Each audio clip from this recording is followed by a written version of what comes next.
a gente veio dar uma passeada para mostrar um lugar muito legal para vocês. E esse lugar só existe graças a esse prédio aqui, que é o prédio dos Correios, do prédio central dos Correios aqui da cidade de Plovdiv. Esse prédio começou a construção em 1971 e no meio dessa construção se descobriu isso aqui, que está do meu lado, que é o Fórum Romano aqui da cidade de Plovdiv.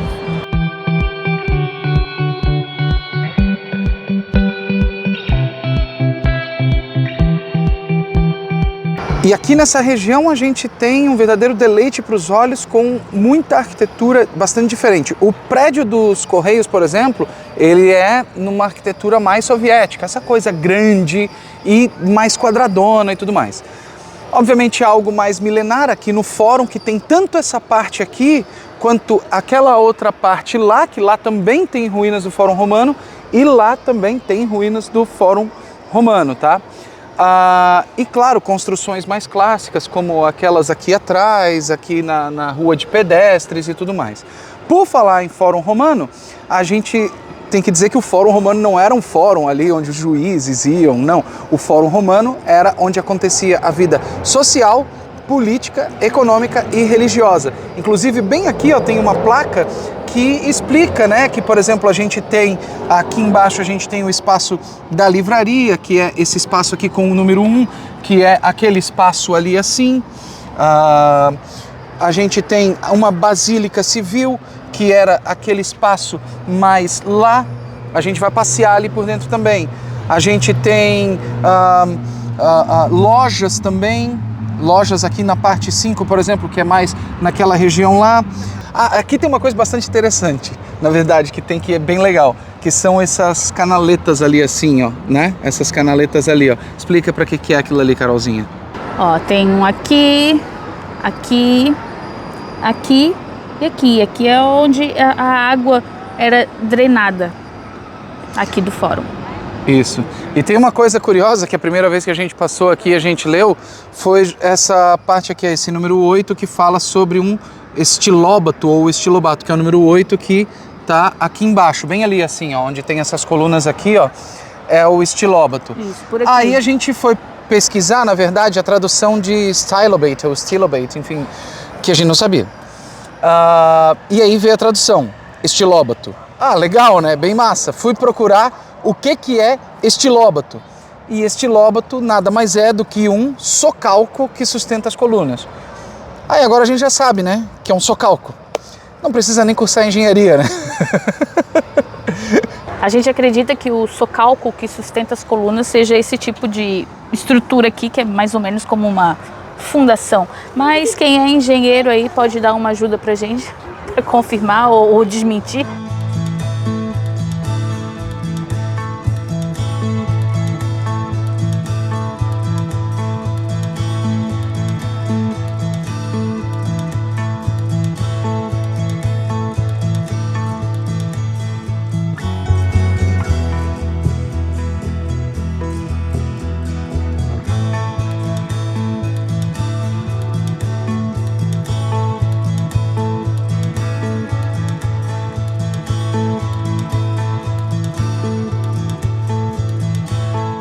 Nesse lugar aqui era onde ficava a livraria, que a gente pode ver uma imagem, e o chão ali da livraria dá para perceber ainda que são pedras de mármore.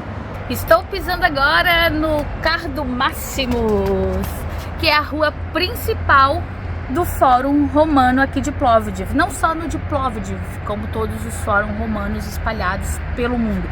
Cardo vem do latim cardus, que significa coração, então era o coração da cidade. O Cardo ligava a cidade do norte ao sul, então de norte a sul todas as ruas se chamavam Cardo e a rua principal se chamava Cardo Máximos. Do leste ao oeste eram os decúmanos, que também tinha o Decúmano Máximos, que era a rua principal que ligava a cidade de leste a oeste.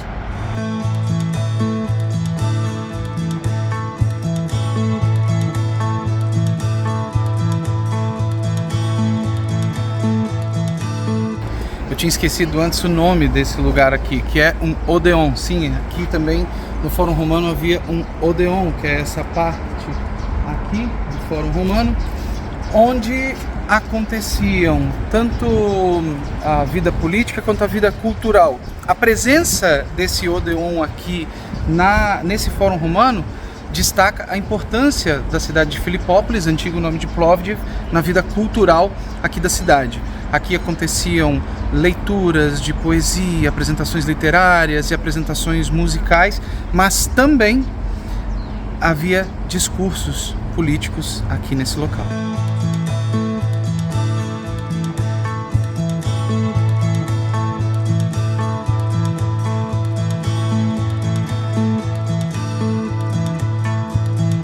A gente acabou de sair do lado norte do Fórum Romano.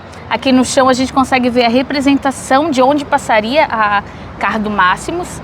E ali do outro lado tem a continuação dela. Como eu já havia falado para vocês, de lá do norte vinha a Cardo Maximus e cruzando ela vinha a Decumanus, que a gente não sabe, mas que existe uma grande possibilidade sim dessa daqui ser a Decumanus Maximus, né? Que seria a rua principal que ligava de leste a oeste o Fórum Romano. Aqui atrás de mim tem o Hotel Trimontium e eu estou mostrando ele exatamente por causa do nome. Vocês lembram que eu falei que a união das três colinas do centro histórico da cidade formam o Trimontium. E também junto nesse mesmo hotel tem um cassino.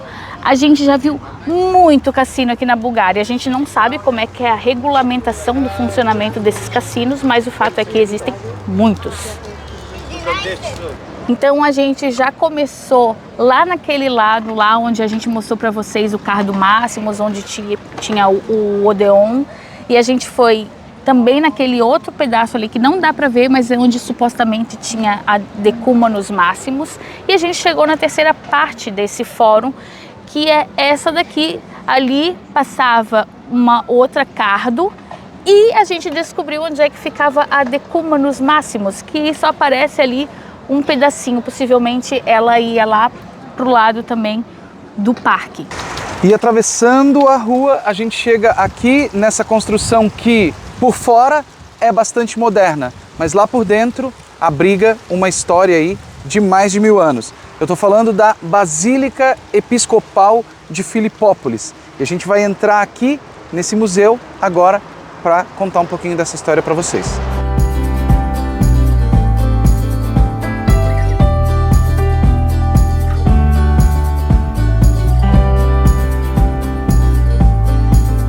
Infelizmente a gente não vai conseguir mostrar a grande basílica hoje para vocês, porque está tendo uma conferência ali dentro. Então a gente comprou um ticket combinado com a pequena basílica. Então hoje a gente visita a pequena basílica e num outro dia a gente vai vir aqui visitar a grande basílica e mostrar para vocês. Agora abre um parênteses aí que a gente viajou no tempo. Agora a gente está em amanhã, mas na verdade a gente está em hoje. Entendeu? A gente agora está na Basílica Episcopal, que a gente não pôde entrar no dia que o vídeo foi gravado. Então a gente está aqui no dia seguinte para mostrar para vocês um pouco sobre esse monumento histórico aqui de Plovdiv. E uma coisa é que para entrar aqui, a gente precisa colocar essas proteções aqui nos pés, que é uma maneira deles manterem o cuidado aqui com... O pezinho do Fernando quase que... quase rasgou, né? Ele, na verdade, um rasgou. É um pezinho lá, né? Pequeno. Por fora a gente já consegue perceber que a basílica era enorme, mas quando a gente entra a gente vê que ela era realmente grande, porque ela tem quase 90 metros de comprimento e quase 40 de largura. Ela foi construída em meados do século IV e foi descoberta, ou melhor, redescoberta, em meados da década de 80.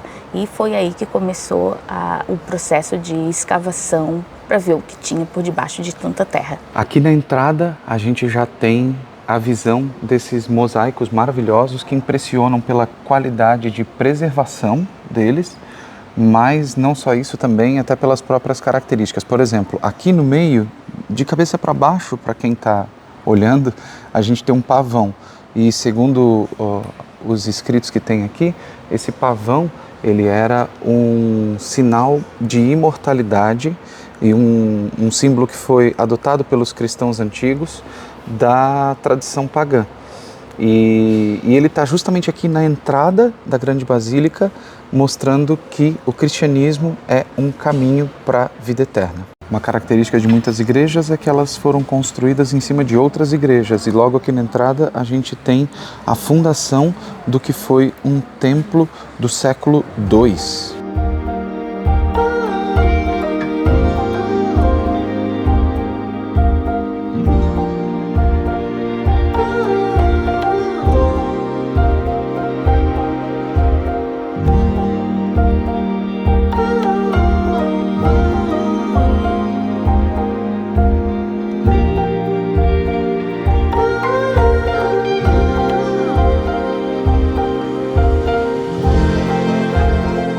Isso aqui é um óculos de realidade virtual que a gente não sabe se vai... Não dá, amor. Mas Peraí, deixa eu botar a cabeça. tem uma projeção, a gente consegue ver uma projeção de como que era esse ambiente aqui. Acendeu? Acendeu. Ó, dá pra ver ali que tem a janela. Ela já sai logo em seguida. Ó. Mas é complicado de ver aqui. E se girar? Mas, gente, a gente consegue ver os mosaicos, as paredes, as pilastras que tinham. Como era, né? Como era exatamente realmente, como era assim, como eles acreditam que fosse, né? E é muito legal mesmo.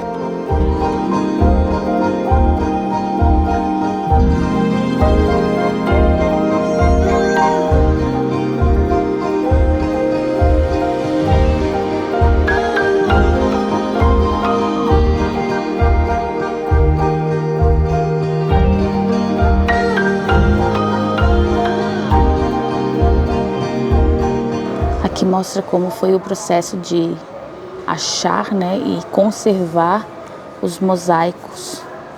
E olha que linda aqui a descoberta das cores do mosaico. Sensacional, né? Eles montavam um mosaico fora e depois eles encaixavam a peça. É um quebra-cabeça mesmo, né?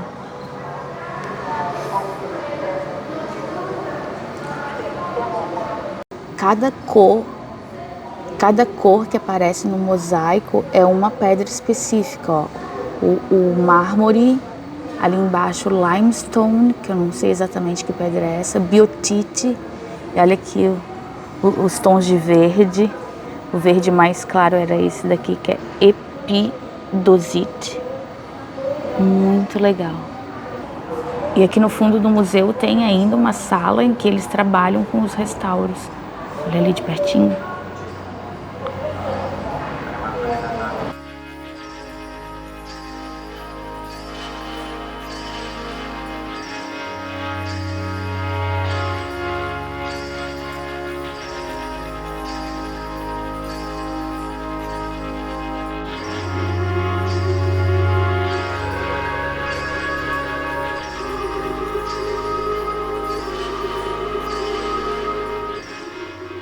A gente estava nesse andar aqui, né? E agora a gente está no segundo andar. Sim, tinham 2 andares. Quando Filipópolis, o antigo nome da cidade de Plovdiv, se tornou aí parte do Império Romano, a cidade já adorava alguns outros deuses que não o Deus cristão. E aqui tem alguns exemplos, inclusive, disso. Aqui, por exemplo, tem uma cabeça de Zeus. Vamos lembrar que a Bulgária também está perto da Grécia, né? Então aqui a cabeça de Zeus. E aqui Apolo Kitaroidos, que segundo o que está escrito aqui, é um deus que incorporou aí tanto ideias de religiões trácias, que era de um povo que habitava aqui nessa região, quanto também da religião da Grécia Antiga.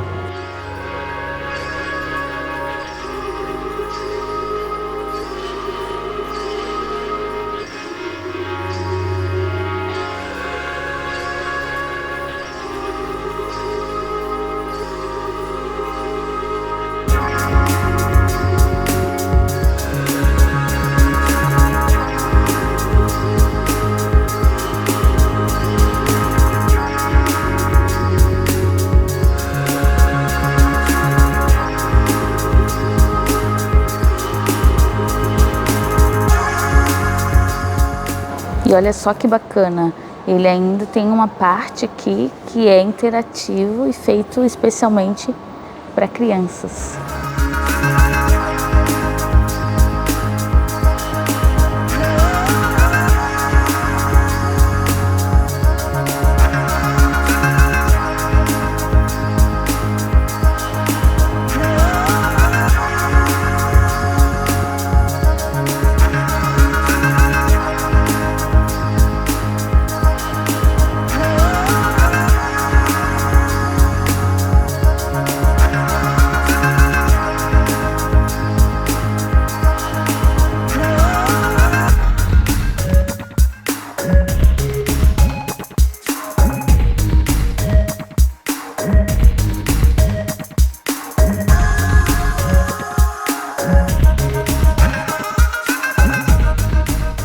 A gente chegou aqui no final da exposição e tem um pedacinho de uma rua original daquela época, e essa rua levava o bispo até um lugar reservado que era onde ele repousava, descansava. Legal.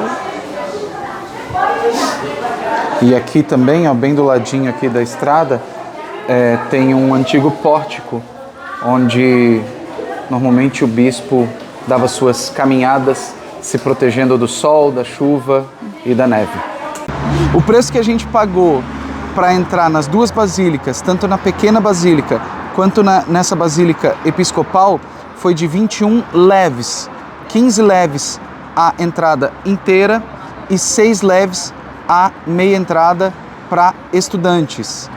E lembrando que esse é um ticket combinado, tá? Para entrar em uma atração é mais em conta, mas a gente resolveu pegar esse ticket combinado para fazer essa visita nas duas basílicas que habitam muita história e ainda uma exposição bastante interativa e atrativa para todos nós. Chegamos aqui na pequena basílica, realmente foi uma caminhada bem curtinha, e para ilustrar melhor para vocês aonde a gente está, tem um mapa aqui que eu vou indicar os caminhos. Então a gente estava aqui no Fórum Romano, a gente veio aqui para Basílica Episcopal, falei certo? E agora a gente está aqui na pequena basílica e ela está aqui na frente.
E a gente está finalmente aqui dentro da pequena basílica, ela que foi construída no século V e também no início do século VI.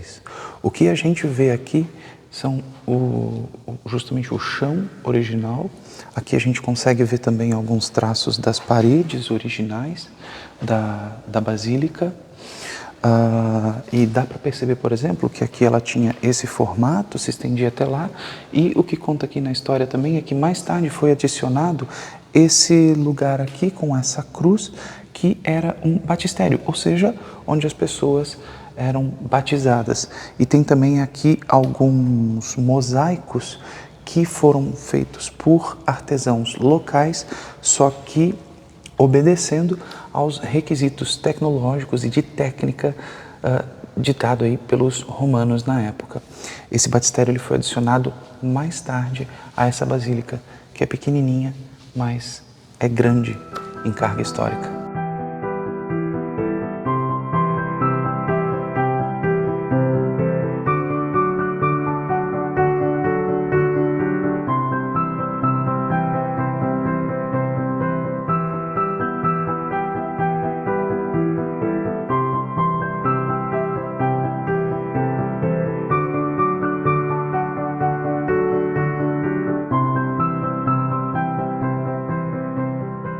E aqui por fora a gente vê também algumas ruínas aqui, por exemplo, como de uma casa, né? O que, segundo os arqueólogos, era uma casa, também rua.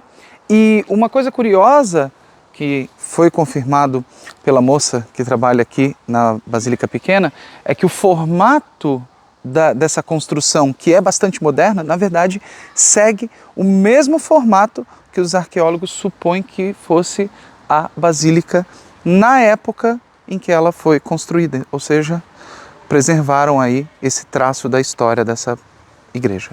A gente estava comentando aqui, eu e a Carol, sobre como tem um fato que nos deixa felizes e tristes ao mesmo tempo, que é o fato de não ter ninguém além da gente na pequena basílica. E por que felizes e tristes? Felizes porque a gente consegue ter tranquilidade para visitar, ver tudo, filmar, bater foto e tudo mais. Mas tristes, na verdade, pelo lugar ser um lugar tão bacana para ser visitado e não ter nenhum turista além da gente. E quando a gente estava saindo, tinham duas moças chegando. Duas moças chegando. É verdade. E a gente ficou ali, o quê? Uns 30 minutos? Talvez. Mais ou menos, por aí, né? Então, assim, lógico, né? Em parte isso acontece por conta do fato de que aconteceu aí nos últimos 2 anos, né? Que a gente não vai comentar porque senão o YouTube dá uma cerceada aqui nesse conteúdo. Mas e também todo mundo por causa sabe o que aconteceu. daquele conflito, né? E também por causa de uma outra coisa que está acontecendo agora nesse momento. Então muita gente às vezes fica com medo de vir para cá. A nossa percepção é de que aqui está tudo seguro e tranquilo aqui, né? Tem bastante turista na cidade também, inclusive ela fica bastante movimentada aí, só que caiu muito o movimento de turista nos últimos anos, claro. Não, isso não é a gente que está falando, né? Isso foi as conversas que a gente teve com pessoas que moram e trabalham aqui, principalmente pessoas que trabalham com comércio, que relataram pra gente o quanto desde 2020 baixou o número de turistas aqui na cidade em específico, né? Em especial, a galera aqui de Plovdiv tem uma frustração um pouco maior por esse fato, né? Porque em 2019, Plovdiv foi eleita a capital, das capitais culturais da Europa. E eles fizeram um investimento pesado, na verdade, para fomentar o turismo aqui. E aí chegou 2020 e o resto é história aí que a gente já sabe, né? Então para eles estava rolando já aquele gostinho assim de que tudo ia acontecer, ia dar super certo, eles estavam super animados, de repente o movimento de turistas cai. Mas é isso, dá para perceber que eles estão com muito carinho retomando o ritmo normal das coisas. A gente espera que você tenha gostado muito desse vídeo, então aproveita já para se inscrever no canal se você ainda não se inscreveu, porque aqui você já sabe, né? Vai ter sempre uma delícia de viagem para você. Tchau!